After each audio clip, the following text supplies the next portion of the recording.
I would try to refrain from drinking anything during this topic because we have Dave Long and Jeff Dantzler, otherwise known as JD. Because throughout this, they're going to be saying things and motivating you in ways that are going to make you probably spit out whatever you're drinking. Your mind's going to blow. You're going to spit all over the cat or something. And you have to clean the cat. It gets really complicated from there. So just listen. David and Jeff are two people that I really, really respect in the industry. And what I've learned over since the pandemic kind of laid out, I knew this about David. I didn't know it about Jeff.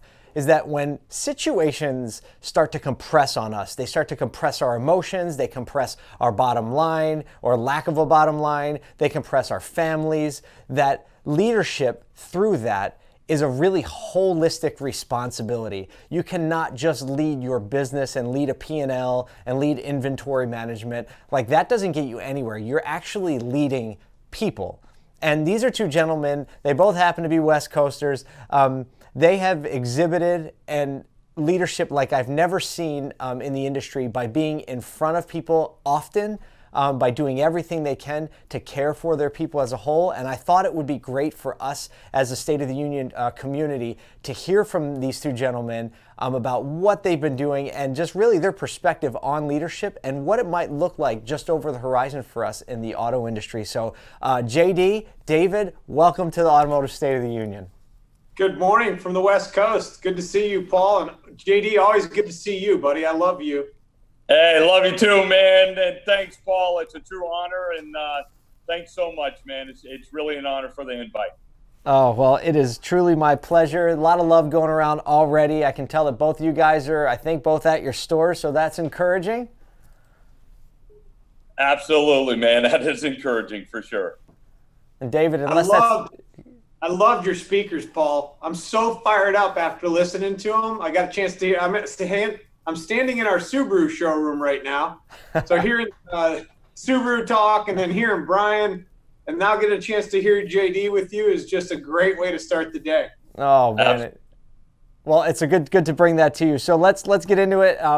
Let's give the people what they showed up for. David, why don't you just tell us a little bit about, overarchingly what you've been doing in your store since this hit and how you've seen that impact the people, like what you've been doing on the people side to cultivate the culture, to cultivate the individuals, and how has that kind of evolved as you've moved through the last few months? Sure. So one of the defining moments in my entire leadership career happened March 20th, which was my birthday. You missed it this year. And one of the things that was amazing is I was getting ready to leave the house and our 19-year-old Ashley stopped me, which she never does, and says, "Dad, have a good day and please be careful." And it just took me back. So as I was driving to work, I'm thinking, wow, if my 19-year-old that generally isn't that, worried or concerned about things is concerned about me going into the workplace during this pandemic, our people have to be really fearful and their family members have to be incredibly concerned. So we started doing these 3 p.m. Zoom calls, and it was just safety protocol at first, and then it turned into having guest speakers and filling their emotional pool and having people really from all over the company, every department and their families and our vendor partners, really just getting the inspiration, motivation, and hope that there's a brighter day coming that everybody needed, including me. And that's what we've been doing. It's worked out pretty well. And what's your situation right now, boots on the ground? Boots on the ground. So we took 70% of our staff and had to furlough them, and a big part of them are back now. Many of them, because we're still shelter in place, have chosen to stay home. But the minute the shelter in place is lifted and they're comfortable coming back, we're wide open. We're ready to go to work, and the business is there. You'll see a lot of people in my Subaru showroom. Mm-hmm. We have 60 to 80 service customer appointments today, and we'll sell double-digit cars today. And it feels like we're back. It's just the environment's completely different. Very good. Thank you. JD, going to move to you. Same question. How has the last 3 months panned out for you? What have you been doing to keep your team together and keep them motivated? Well, I think when you talk about leadership and you talk about being in front of the people and doing it for our people is, I think sometimes as leaders, we have to start with ourselves. So, with ourselves is, first we have to lead ourselves. What type of state am I coming into the dealership with? What am I doing to prepare my mindset to get there? Because the mindset of the leader is going to be the mindset of the organization. And through all of this, it's been one mantra is, leaders create certainty in uncertainty. I mean, when there's turbulence on an airplane and everyone looks at that stewardess and she just got the tray moving, she might inside be freaking out. But if that stewardess looks nervous, we're really buckling up tight. So true. So, there's been some freaky moments. Don't get me wrong. I mean, all you got to do is look at a guy in a respirator, and we're human as leaders. But, we got to keep our people safe, do the right thing, stay smart, but we got to get our mindset right first. So really, I've been leading myself, making sure I'm coming in the right mindset, and getting the people that the energy we bring and the mindset we bring is the same mindset our people are looking to in those times of uncertainty, and having a clear direction, a clear vision, and a clear plan.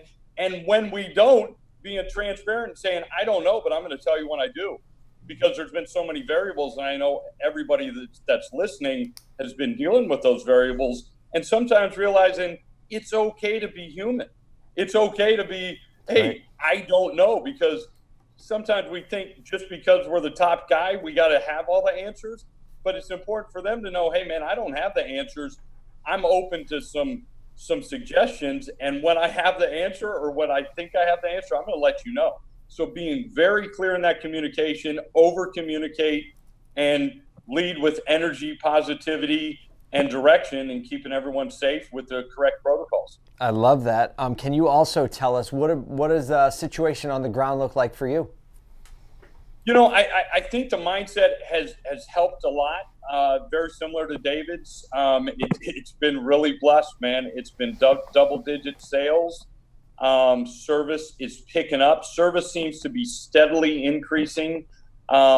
Really just a steadily increase each and every day, somewhere in that 3 to 4% range. We're almost there. Sales, I would say we're going to be about 80% of the way there, and it is definitely encouraging. I'm not being unrealistic, but I'm definitely living in the moment and getting everything we can right now, mm-hmm. and planning for the future. That's great. And just remind, just so everybody knows, what area are you located in? Sonoma County. Sonoma County. Sonoma County is shelter and home. A lot of the businesses have been opened up, but it's really stage 2 for the county right now. Gotcha. David, you're pretty close, but not exactly. You're in the Bay Area, correct? So oddly enough, not only are JD and I best friends, our buildings are about 10 buildings apart. Yeah. No way. From my northernmost dealership, he's 4 stores away. Oh, I didn't even realize you were that close. That's great. There's a supernova around your block. Let's talk for a second about some of the hardest things that you've encountered throughout the time. I know that everyone is in a different state of bringing people back. There have been a lot of challenges that people have faced. So, David, if you could start and tell us about some of the situations that you've encountered and how the store, how you personally and really the organization has moved to surround those hard situations. So I think the hardest, the most effective way we've been able to address the most difficult situations is what JD said, and that's transparency and communication. So we'll have 2, 3, maybe 4 different Zoom meetings a day just to communicate and give clear direction and guidance of where we are, what we're doing, why we're doing it, what they can look forward to today, what they should look for tomorrow. And I think in that uncertainty and the fear and the apprehension to come to work, by the way, every single person that's working here right now is volunteering. There's nobody if somebody wants to be off until they're comfortable, they can stay home until they're comfortable and then have their job when they come back. So I think just the fact that there's no sort of bars on the doors and that people can come and go as they please relative to their comfort level, I think people are really leaning in. I'm using the term leaning in a lot. Mm-hmm. They're leaning in and doing more. Like right now with reduced staff, people are doing things they've never had to do. they never even thought they'd have to do. And they're just picking up the ball and running with it, which is really exciting. And by the way, when we get to the end of this, our team is going to be stronger than it's ever been because we've been through sort of the war together. So how do you feel? How do you feel? So you that topic right there. I mean, obviously, like the term "battle hardened" is the term because you have to walk through the battle to be solid and be like that. It really does have a challenge, right? It brings people together. What level do you think you've come from? Like where you thought you were? Like what was your mindset of where you thought your team was together, and actually where you are now? So I shared this, I think, 2 months ago when this all started, is the team that we went into this battle as is definitely not the team we're coming out of it as. As we used to fight with each other, now we're fighting for each other. The amount of energy and effort and encouragement that we see pulling each other up and through this very difficult time, because there's highs and lows, right? Mm-hmm. And to JD's point, how we're showing up is a big part of what we're talking about. Are we our best self today? And if we're not our best self, we can reach out to each other at all of our different rooftops, and somebody's going to help you come and be present and be your best self today. So in that respect, it's been a real win. This terrible situation has given us a lot of silver linings. JD, what has been one of the most challenging things you've had to engage, and how has the company, the organization, the leadership surrounded that challenge? Well, I mean, I think for a lot of people on this webcast, I mean, for a lot of us in the nation, there was that point when it was shelter in home where we had to make really tough decisions. Mm-hmm. And I mean, just point blank, it came down to about 48 hours where you had to have some conversations or make some decisions with the people that you love and work with and went to battle with for a long time. Mm-hmm. And making those decisions, that absolutely was the hardest day. I mean, when you're absolutely furloughing, over half of your staff, that's a tough day to anybody's standards. Sure is. And I think the human interaction and the authenticity of getting with those people one by one and connecting with them on a personal level to where it wasn't last man standing. You know what I mean? It's like, hey man, if I could take your place, I would. It's when they feel that it's authentic and you can connect with them and say, hey man, I'm going to do everything I can to get you back as soon as I can. Hang tough, connect with me regularly. I'm going to be in contact with you. And, luckily we've been able to bring everybody back. It's, morale's very high. And I really think that sense of purpose through it all, that you can't, energy is transparent. I mean, words, are great. Actions are great. But that real heart level energy where you're connecting with a human and you see not only them, but their families behind them, and they know you're doing everything you can for your tribe. Mm-hmm. That's what got us through those moments.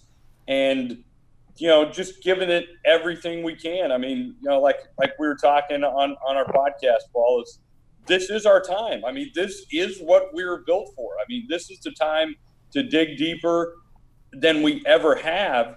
And, this is what we've been planning for. I mean, this is you find it's like we mentioned, man, the guy that landed the plane on the Hudson. I mean, those are the moments that we're built for. I mean, you want the ball when you're behind. Yeah. And you got no timeouts. And sometimes the play breaks up. And you play with your heart, man, and your people know it, and it gets you through it. I love the example of the landing the plane on the Hudson, because it's not until that moment that you know what you would really do. And coming out of this situation, right, now you'll know the answer to that question. You had mentioned before, like at some point, your grandkids are going to ask, hey, Grandpa, where were you during the pandemic of 2020? What did you do? And history, and now with social media and things like this, like It's actually documented. Yeah. Right? Exactly. So documented. This is our story, man. You know what I mean? We all write our story, and this is that chapter where we have an opponent. You know, something I've always said, you know, pray for a worthy opponent. And, you know, without a worthy opponent, man, what's the hero going to be? I mean, you gotta have a worthy opponent to challenge yourself. And right now, hey, man, I wish it wasn't a pandemic because I don't like people unsafe, any human being. Yep. And we find ourselves in leadership positions and doing everything we can, as I was mentioning, you know, on our podcast, Paul, is, you know, the way out is out of ourselves. The way out is when we don't worry about ourselves and we worry about our people, and we're doing everything we can for our tribe, because that's the only reason we exist, because they look for us for safety and direction. And if we can provide that on a one-on-one level, and, you know, Zoom level, you know, a Zoom level if needed, however we can get to our people and they know it's authentic and they know it's sacrificial, then, you know, we come out of it stronger, just like David was saying. I couldn't agree with you more. You know, David, I would often say that, you know, leaders have to bring their own batteries, right? They can't rely on the team to charge them up, although that does happen. But you have to be prepared with your own tank full when you show up. David, who are some of the leaders that you look to give you inspiration? It could be now, it could be historical, and kind of what's your personal, you know, mentality on keeping your tank full and keeping your mind in the right place? How does David Long roll? So I have a purposeful and specific refueling plan, and it happens every single week without fail, no exceptions. I have a coach, John Malashenko, you may have heard of, and he helps me refill.